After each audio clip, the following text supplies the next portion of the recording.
The Supreme Court has delivered its verdict on NEET re-examination, ruling out a re-examination. There will be no re-NEET.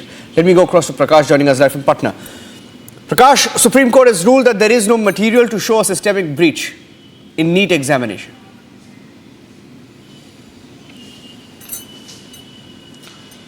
Well, the Supreme Court may have observed, Niranjan, that there is no need to for a re-examination. But as a matter of fact, yes, the Supreme Court is right that the genesis of the entire paper leak in the NEET scam started from Hazaribagh in Oasis School. And from there on, the question paper, the booklet series number which was found in Patna belonged to that particular place in Hazaribagh district of Jharkhand. That is true. But from there, the question paper was transferred through WhatsApp to the various syndicates operational in Patna, and it was the Patna police which arrested 13 people in the beginning, and thereafter one started to get information that it's a question of paper leak, and all the confessional statements were made by the syndicate that were operational, and thereby there were different types of arrests made, and the confessional statements pertaining to the safe house where the children were taken to mug up the entire question papers and answers, and the solver gangs were also arrested from Patna Ames in Ranchi.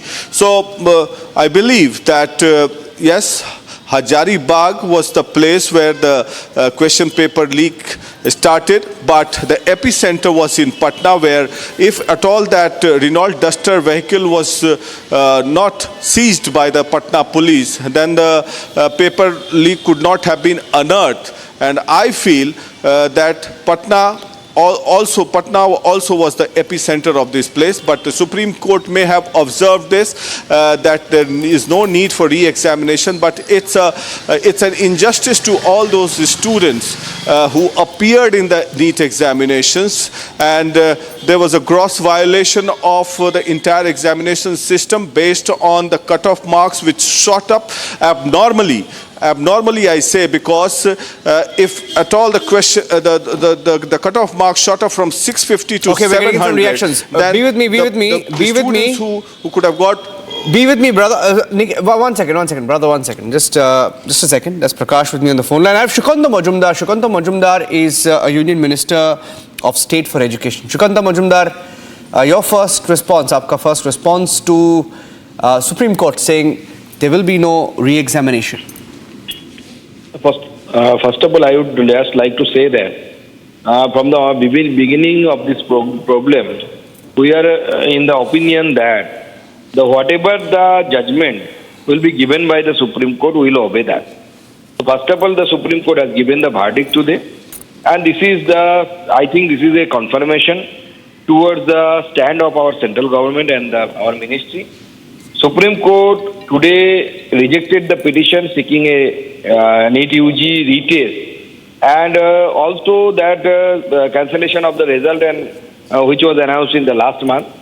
And Supreme Court, according to Supreme Court, their observation is that though no data on record is indicative of systemic leak of the question.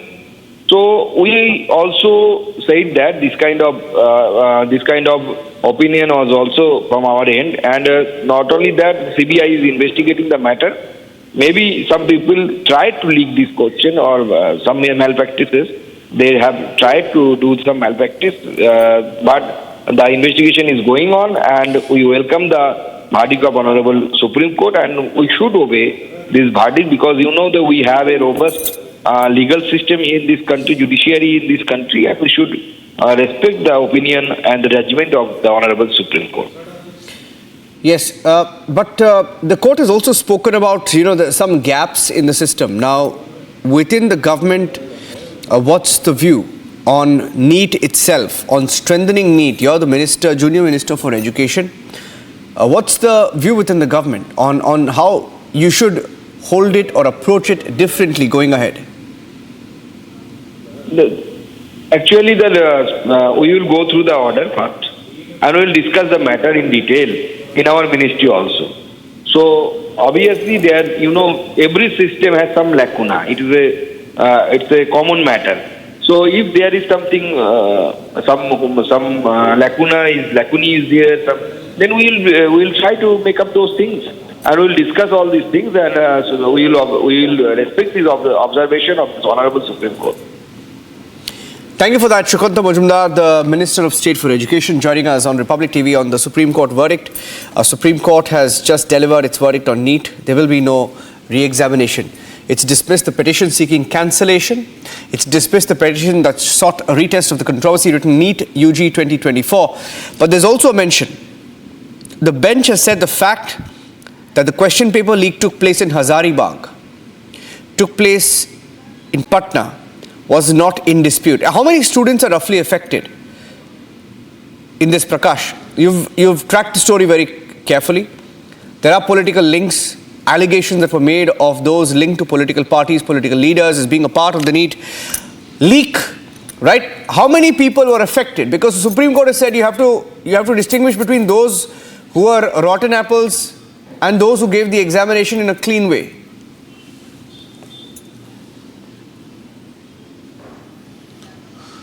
Well, Niranjan, we honor the judgment of the Honorable Supreme Court, but humbly we should submit that if at all the Supreme Court have observed that the question paper leak took place in Hazaribagh, and that means that the Supreme Court is saying that it's a partial paper leak. If it's a partial paper leak or a full paper leak, it's a paper leak. Supreme Court does observe that it's a paper leak. Now, in this era of technology, one wonders how many people were affected. We will be unable to gauge out how many people were affected because it's an era of technology. If you click one button in WhatsApp, the entire question paper can get it sent across to the entire globe. So the Solberg gangs were there, and it's a huge syndicate that is operational all over the country. It's not fixated to one place when it comes to paper leak. And in the previously also there was multiple paper leaks that has taken place, and it's a syndicate that is operational. Huge money is involved into all this, and it's a pan-India gang that is operational. Patna was one center, but the paper leak originated from Hazaribagh, but the initial arrests on 5th of May this year took place in Patna. Imagine, the paper leak originated from Hazaribagh, which is around 300 kilometers from Patna, but the arrests were made in Patna. And 13 people were arrested. And had that Renault Duster vehicle not been arrested seized on the 5th of May, and those 4 people were not arrested, along with the photocopy documents of the admit cards were not recovered. Based on that, the police reached that particular school, the DAV BSCB, and then they got hold of the student who was appearing in the examination system, and when they interrogated the principal, and the student then confessed to having received a particular question paper, and they were also confessed that they were taken to a specific school to mug up the entire question paper and answers, then the entire case would not have been busted. So it's a case of paper leak.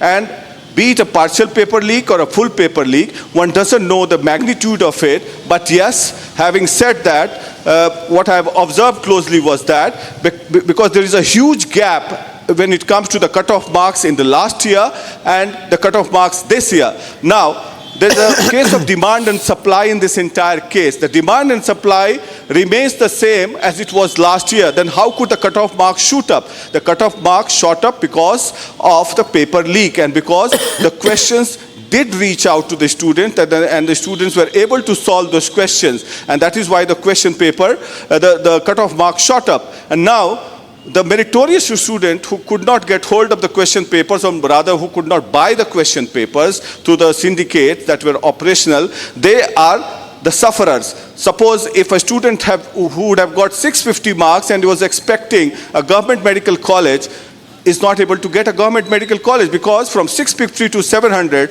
there are a lot of students. Out of 720, there's a lot of students in that 50 mark slot. And remember, it is India, around 22 to 23 lakh students appear in the MBBS examination, which is conducted by the NTA. And in that 50 marks, there are a lot of students. And the sufferers are those who prepared it on their own. You cannot imagine the magnitude in Niranjan. I've seen students from different rural hinterlands staying in lodges, parents, poor people, sacrificing their lives and making the students study. So it's a difficult proposition, I must say, but we'll have to honor the judgment of the Supreme Court because it's the highest authority in India. The law, we have to abide by the law. But yes, I'm convinced that if it's a paper leak, it has to be a full paper leak, partial paper leak, or full paper leak. It's a paper leak, and you cannot imagine the scale or the magnitude of technology which would have affected either the meritorious student or benefited the non-meritorious student.